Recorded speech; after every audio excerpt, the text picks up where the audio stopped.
Welcome back to my YouTube channel Pawan education Adda. आज हम fungi का फोर्थ पार्ट लेने वाले हैं, जिसमें हम पढ़ेंगे ड्यूटेरियोमाइसीटीज। पहले के जो लेक्चर थे उसमें हम लोगों ने फंजाई के 3 पार्टों के बारे में डिस्कशन किया था, जिसमें फाइकोमाइसीटीज एंड बेसिडियोमाइसीटीज एंड एस्कोमाइसीटीज था। आज हमको ड्यूटेरियोमाइसीटीज के बारे में डिस्कशन करना है। चलिए देखते हैं कि क्या है ड्यूटेरियोमाइसीटीज। ड्यूटेरियोमाइसीटीज की बात की जाए तो आपकी एनसीईआरटी बोलती है, कॉमनली कॉल्ड इन्हें इनपरफेक्ट फंजाई बोलते हैं। मतलब कि ये परफेक्ट फंजाई नहीं है। मतलब कि इम्परफेक्ट मतलब क्या होता है, मतलब इनमें सेक्सुअल रिप्रोडक्शन नहीं पाया जाता है, इसलिए जो उसकी स्टेज होती है सेक्सुअल रिप्रोडक्शन की वो नहीं पाई जाती। सेक्सुअल या तो कह सकते हैं कि सेक्सुअल रिप्रोडक्शन जो होता है वो एब्सेंट होता है, इसलिए इन्हें इम्परफेक्ट फंजाई बोलते हैं।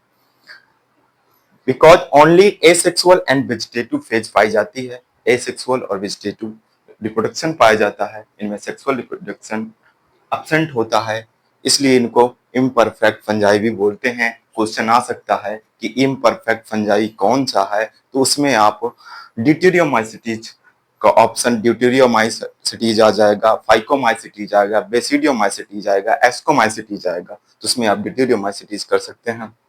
सेक्सुअल रिप्रोडक्शन एब्सेंट होता है। जब सेक्सुअल स्टेज की खोज हो जाएगी तो इनको उचित क्लास में रख दिया जाएगा। ठीक है, पॉसिबल है कि सेक्सुअल एंड वेजिटेटिव स्टेज का नाम अभी सेक्सुअल रिप्रोडक्शन एब्सेंट है, स्टेज उसकी एब्सेंट है, इसलिए इसको ड्यूटेरियोमाइसीटीज में रखा है, क्योंकि इसमें एसेक्सुअल स्टेज एंड आपके वेजिटेटिव स्टेज है, इसके कारण इनको ड्यूटेरियोमाइसीटीज में रखा गया है। जब इसका लिंकेज का परफेक्ट और इनपरफेक्ट लिंकेज का पता चल जाएगा, तब इनको फाइकोमाइसीटीज और एस्कोमाइसीटीज और बेसिटोमाइसीटीज में इनको रख दिया जाएगा।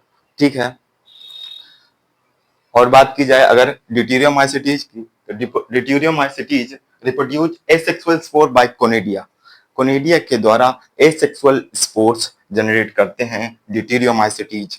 और इनकी बात की जाए, स्ट्रक्चर की बात की जाए ड्यूटेरियोमाइसीटीज की, अगर इनके संरचना की बात की जाए तो ड्यूटेरियोमाइसीटीज का जो माइसीलियम होता है वो सेप्टेट होता है एंड ब्रांच्ड होता है, शाखित होता है और सेप्टेट होता है। इनका अगर स्ट्रक्चर की बात की जाए, some member are saprophytic and parasitic होते हैं। कुछ मेंबर सैप्रोफिटिक होते हैं और कुछ पैरासिटिक। सैप्रोफिटिक सड़े गले जैसे लकड़ी हो गई, उसमें सड़े गए पदार्थों से अपना फूड प्रिपेयर करते हैं, इसलिए उन्हें सैप्रोफिटिक बोल सकते हैं। पैरासिटिक मतलब किसी एनिमल्स के अंदर भी मिल सकते हैं और बाहर भी परजीवी के रूप में मिल सकते हैं, इसलिए इनको पैरासिटिक भी बोलते हैं। ठीक है, मोस्टली लिटर डिकम्पोजर होते हैं। इसका मतलब पैरासिटिक ही बोल सकते हैं। लिटर डिकम्पोजर का मतलब अपघटन करता, किसी भी चीज को उन्हें छोटे छोटे टुकड़ों में तोड़ के अपना भोजन बनाते हैं, इसलिए इन्हें डिकम्पोजर भी बोल सकते हैं, अपघटन करता भी बोल सकते हैं। हेल्प इन मिनरल साइक्लिंग के लिए हेल्प करते हैं ये।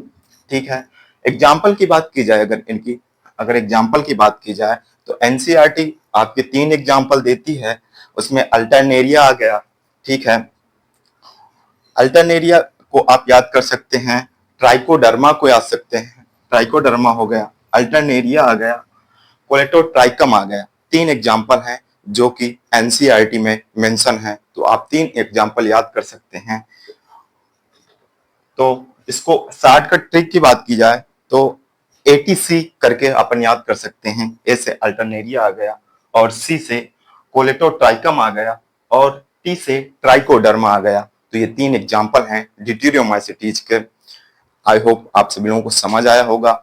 आज से फंजाई हमारा समाप्त होता है। इसके बाद नेक्स्ट लेक्चर जो होगा प्लांट के बारे में होगा, फिर उसके बाद नेक्स्ट लेक्चर एनिमल के बारे में थोड़ा सा डिस्कशन करेंगे, फिर नेक्स्ट लेक्चर प्लांट किंगडम अपना नेक्स्ट चैप्टर स्टार्ट करेंगे। Thank you so much.